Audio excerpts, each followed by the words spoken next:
तो अभी देखते हैं आर्टिकल 19, जिसमें आर्टिकल 19 में राइट टू फ्रीडम कहते हैं, जिसमें 6 तरह के फ्रीडम दिए हुए हैं। तो पहले ये 6 तरह के फ्रीडम को देख लेते हैं और उसके बाद से एक एक को डिटेल में देखेंगे। तो पहले ये 6 फ्रीडम है।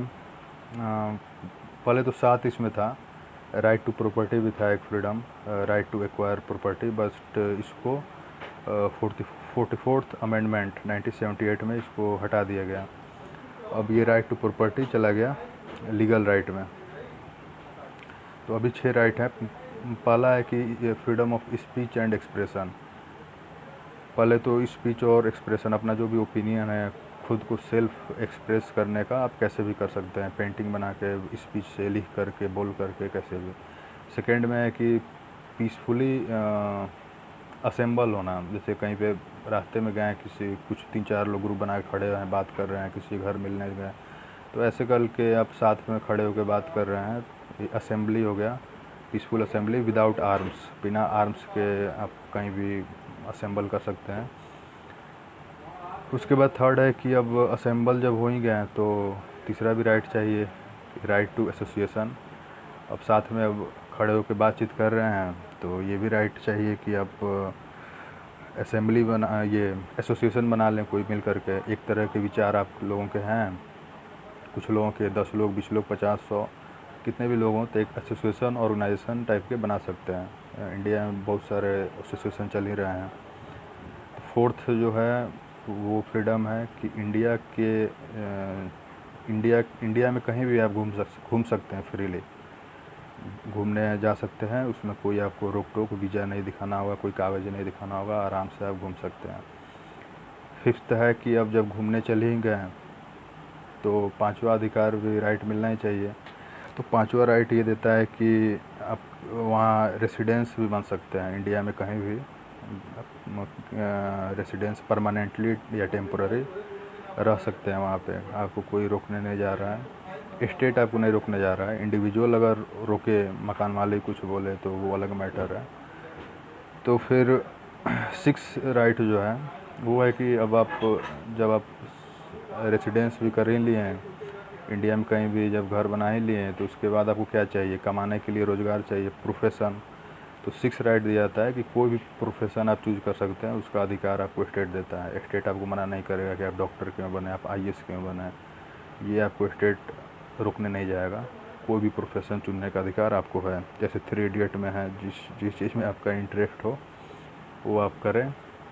माता पिता आपको हो सकता है कोई आपको, जैसे 3 इडियट में माँ बाप प्रेशर बना दे रहे थे, लेकिन स्टेट आप पे प्रेशर नहीं बनाया गवर्नमेंट, वो आपका इंटरनल फैमिली मैटर हो सकता है, लेकिन ये फंडामेंटल राइट स्टेट के लिए है। स्टेट आपको कभी रिस्ट्रिक्ट नहीं करेगा, आप इंजीनियर बनो या आप फोटोग्राफर बनो या फिर आप जो भी बनो। तो ये 6 राइट हो गए। अब इसको डिटेल में देखते हैं क्या है। और ये जो 6 राइट है ये सिर्फ इंडिविजुअल के लिए है, किसी भी फॉरेनर के लिए नहीं, फॉरेनर के लिए नहीं है ये, और किसी कंपनी कॉरपोरेशन के लिए भी नहीं है। तो उसके बाद है कि ये एब्सोल्यूट भी नहीं है, इसको रेस्ट्रिक्शन लगाया जा सकता है। सरकार, गवर्नमेंट अगर चाहे तो रिस्ट्रिक्ट कर सकता है, लेकिन उसके लिए ग्राउंड दिया गया है। हर एक फ्रीडम में किस आधार पर रिस्ट्रिक्शन लगाया सकता है वो आगे देखेंगे हम लोग। तो पहला जो है freedom, right to freedom of speech and expression, इसको देखते हैं। तो इसमें है कि कोई भी इंसान अपने ओपिनियन, अपने बिलीव्स को जो आप सही मानते हैं उसको आप एक्सप्रेस कर सकते हैं, वर्ड में बोल करके या शायरी में, कविता लिख करके, या फिर पेंटिंग बना करके, मूवी बना के, सॉन्ग बना करके, कैसे भी आप करें उसको। और फ्रीडम ऑफ एक्सप्रेशन ये जो आर्टिकल है इसमें फ्रीडम ऑफ प्रेस जो है, प्रेस, जर्नलिस्ट, न्यूज़पेपर वालों का फ्रीडम, वो भी इसी के अंदर आता है, अलग से नहीं दिया हुआ है। ये भी क्वेश्चन आता है कभी। तो ये सब है कि इसमें फ्रीडम ऑफ साइलेंस भी आता है। फ्रीडम ऑफ एक्सप्रेशन में चुप रहने का अधिकार भी है। जो बोलने का अधिकार जो आर्टिकल देता है आपको, वो चुप रहने का अधिकार देता है। कोई ज़बरदस्ती आपको नहीं कर सकता स्टेट की चुप क्यों बोलो, ऐसा नहीं है। महात्मा बुद्ध जो पीछे फ़ोटो लगा हुआ है मेरे, तो उनका अधिकार था, राइट, कि जंगल में जाके आप मौन धारण कर सकते हैं, आपको ज़बरदस्ती कोई नहीं करेगा कि बोल क्यों ना रहे हो। तो ये भी इसी का एक ही सिक्के का दो पहलू हो गया। जो बोलने का अधिकार है, एक्सप्रेस करने का, तो चुप रहने का भी अधिकार है। तो हो सकता है आपके फ्रेंड फैमिली मेंबर लोग ये बात को नहीं माने और प्रेशर बना सकते हैं बात करने के लिए, लेकिन गवर्नमेंट नहीं बनाएगा, कभी भी स्टेट नहीं बनाएगा।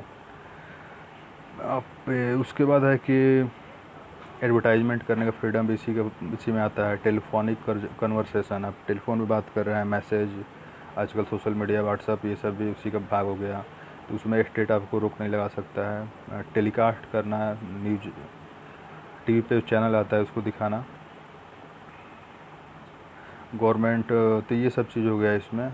और स्टेट जो है इस पर रीजनेबल रिस्ट्रिक्शन भी लगा सकता है, जैसे कि सोवरेंटी ऑफ स्टेट, मतलब हमारे देश की अगर संप्रभुता का खतरा हो, सिक्योरिटी को खतरा हो, तो उस पर आपके बोलने पर अधिकार लगा सकता है। पता चले कि आप कोई सीक्रेट इन्फॉर्मेशन किसी दुश्मन कंट्री को आप एक्सप्रेस कर रहे हैं, बोल रहे हैं, उससे देश को नुकसान हो रहा है, जैसे कसाब वाले कि अफजल हम शर्मिंदा हैं, तेरे कातिल जिंदा हैं।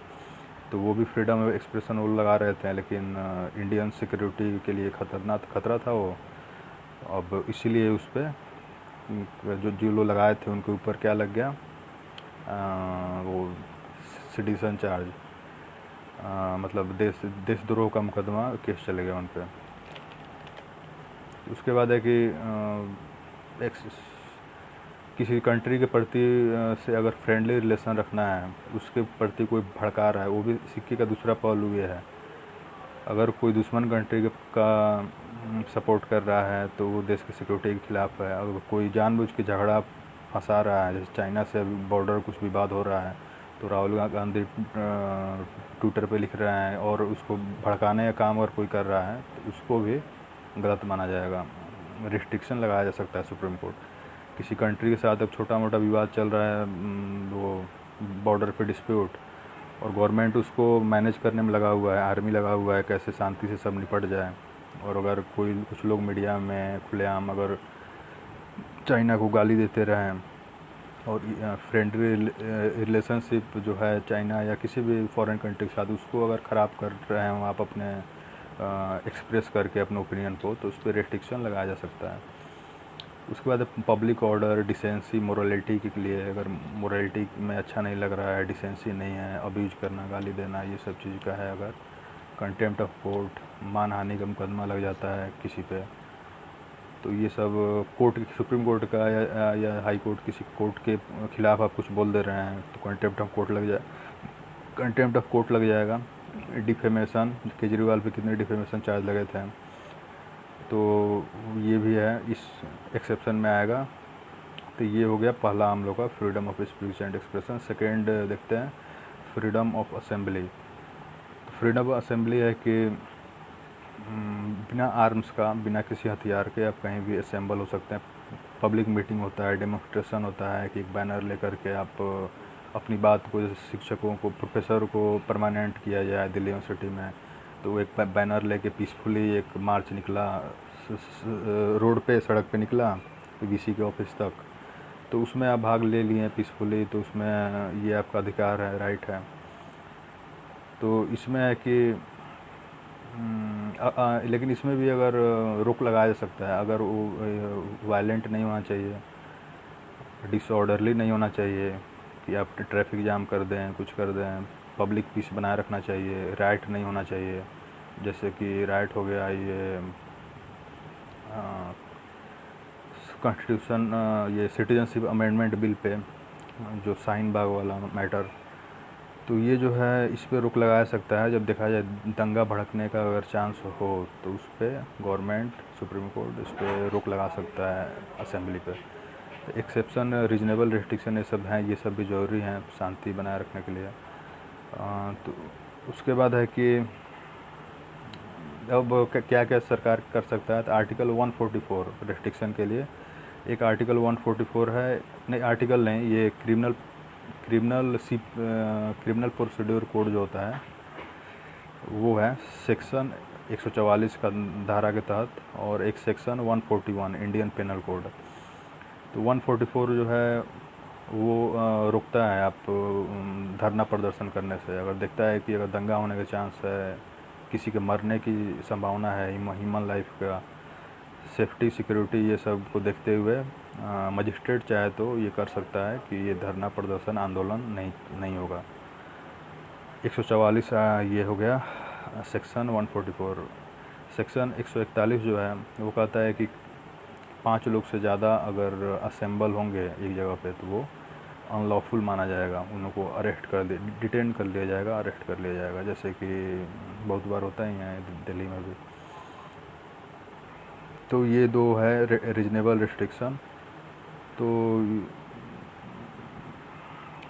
फ्रीडम ऑफ एसोसिएशन, अब तीसरा फ्रीडम देखते हैं, फ्रीडम ऑफ एसोसिएशन, ग्रुप बनाने का, ऑर्गेनाइजेशन बनाने का फ्रीडम जो है तो वो दे रहा है कि कोई भी कुछ लोग, all citizens have right to union, cooperative society ये सब बना सकते हैं। इसमें पॉलिटिकल पार्टी भी हो सकता है, पार्टनरशिप फॉर्म, कंपनी बनाना मिल करके, लिमिटेड फॉर्म जो होता है, सोसाइटीज, कोई क्लब बना लेना जैसे लायंस क्लब वगैरह, ये सब मज़दूरों का यूनियन जो होता है, लेबर यूनियन, ये बना सकते हैं। तो ये सब चीज़ें हैं। और ये इसमें सिक्के का दूसरा पहलू जैसे सब में शामिल है, एक तो आप बनाने का हक अधिकार भी है और नहीं ज्वाइन करने का भी अधिकार है।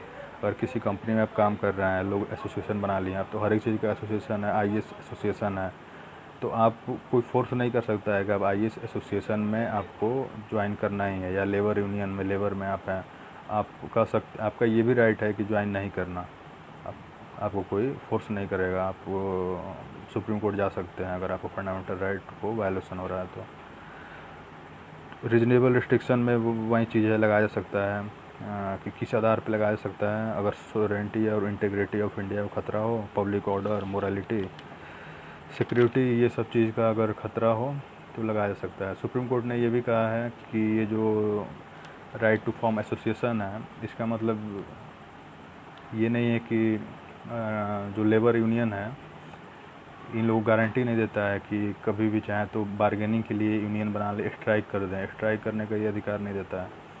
उसके लिए इंडस्ट्रियल लॉ बनाया जा सकता है जो उनको कॉम्प्रोमाइज़ करेगा, जो बात अपना कहना चाहते हैं, स्ट्राइक, हड़ताल नहीं कर सकते हैं, काम करना बंद ही कर दिए, इसका गारंटी नहीं देता है कॉन्स्टिट्यूशन।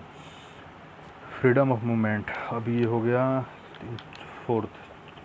फोर्थ फ्रीडम दिया हुआ है, फ्रीडम ऑफ मूवमेंट, मतलब अब इंडिया में कहीं भी घूम सकते हैं फ्रीली, किसी भी स्टेट के बाहर, अपने स्टेट से दूसरे स्टेट में जा सकते हैं, घूम सकते हैं।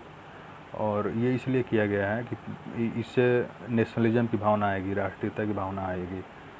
एक जो नैरो माइंडेडनेस है कि मैं बिहारी, पंजाबी, बंगाली, राजस्थानी, इस टाइप की भावना, रीजनलिज्म की जो क्षेत्रीयवाद जो है, क्षेत्रवाद हिंदी में कहते हैं, इंग्लिश में रीजनलिज्म, तो इससे ऊपर उठ करके और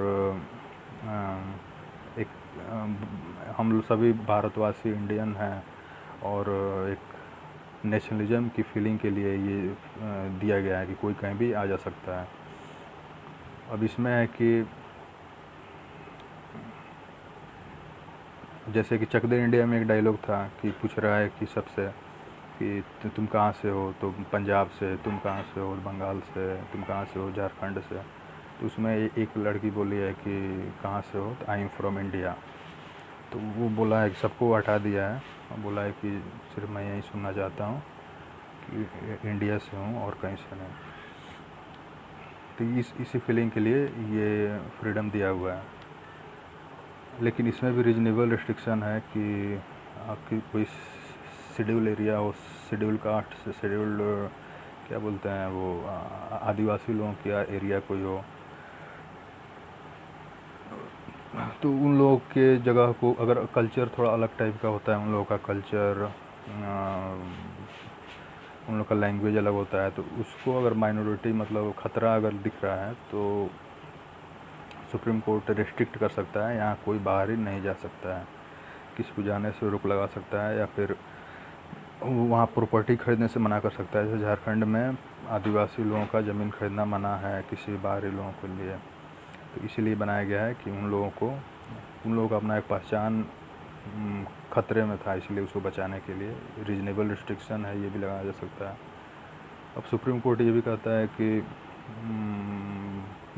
कुछ लोगों का फ्रीडम ऑफ मूवमेंट रोक सकता है, जैसे कोई प्रोस्टिट्यूट हो, वैश्या जो हिंदी में कहते हैं, प्रोस्टिट्यूट हो, हेल्थ के ग्राउंड पे अगर उसके आने जाने से लोगों के हेल्थ को ख़राब हो, एड्स फैल सकता है, तो इसकी वजह से उन लोगों को आने जाने को रेस्ट्रिक्ट किया जा सकता है मूवमेंट को। जैसे कि एग्जांपल है, बॉम्बे हाई कोर्ट ने ये आदेश दिया था कि जो पर्सन एड्स जिनको हुआ हो, HIV, वो उन लोगों के मूवमेंट पे रिस्ट्रिक्शन लगाया था बॉम्बे हाई कोर्ट, और प्रोस्टिट्यूट्स पे भी लगाया था। तो ये हो गया। अब फ्रीडम ऑफ मूवमेंट जो है, इसका 2 डायमेंशन है। एक है अपने देश के इंटरनली, देश के अंदर ही आप मूवमेंट करना, एक है कि देश के बाहर फॉरेन जाना आना। तो आर्टिकल 19 जो फ्रीडम ये है, वो सिर्फ आपको पहला एस्पेक्ट देता है, अपने देश के अंदर ही आपको मूवमेंट का फ्रीडम देता है, लेकिन आपको जो देश के बाहर जाने का आने का जो राइट है, वो आर्टिकल 21 राइट टू लाइफ में आता है। राइट टू लाइफ में आर्टिकल 21 में ये आएगा। फिर 5th जो है फ्रीडम ऑफ रेसिडेंस का अधिकार है, आपको कहीं भी आप रह सकते हैं, परमानेंटली रह सकते हैं या फिर टेम्पररी रूम रेंट लेके होटल में कहीं भी आप ये रह सकते हैं। तो ये भी इसलिए दिया गया है, इसका फ्रीडम क्यों दिया गया है, ताकि लोगों में नेशनलिज्म की भावना है, नैरो माइंडेडनेस ख़त्म हो, जो पहले वाले का था, सेम इसका भी रीज़न है, राष्ट्रीयता की भावना बढ़ाने के लिए।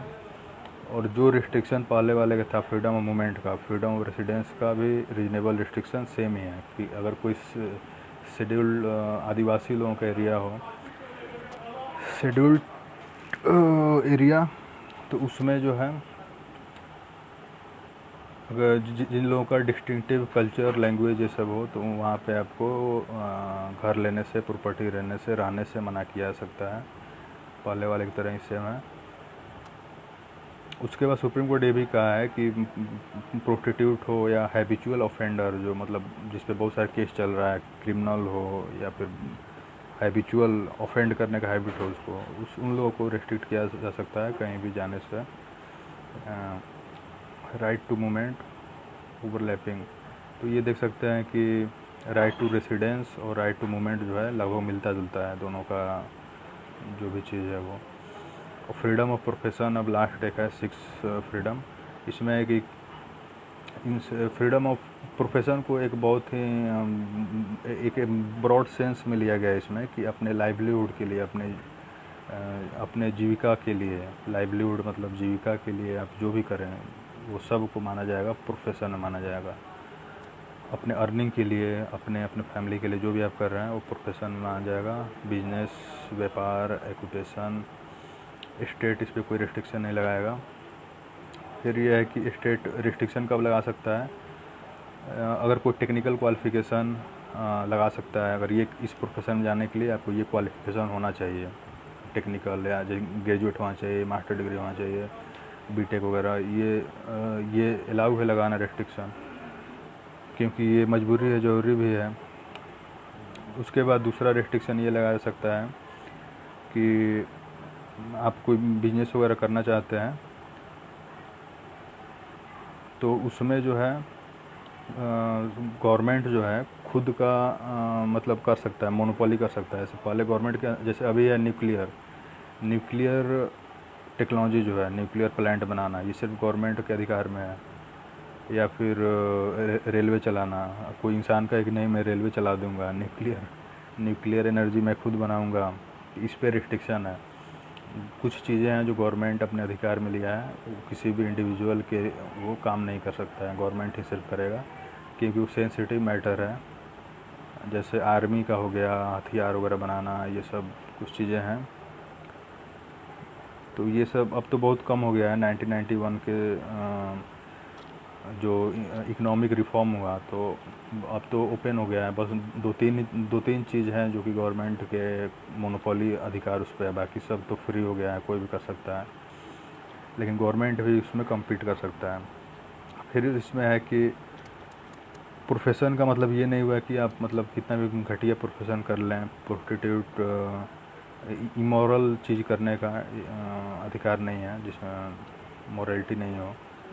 जैसे कि वुमेन चिल्ड्रेन का ह्यूमन ट्रैफिकिंग का आता है, जो खरीद बेचा जाता है, महिलाओं बच्चों को बेचना, ये भी तो ऐसे इमोरल जो है प्रोफेशन आप नहीं कर सकते हैं, इसको अलाउ नहीं किया जाता है।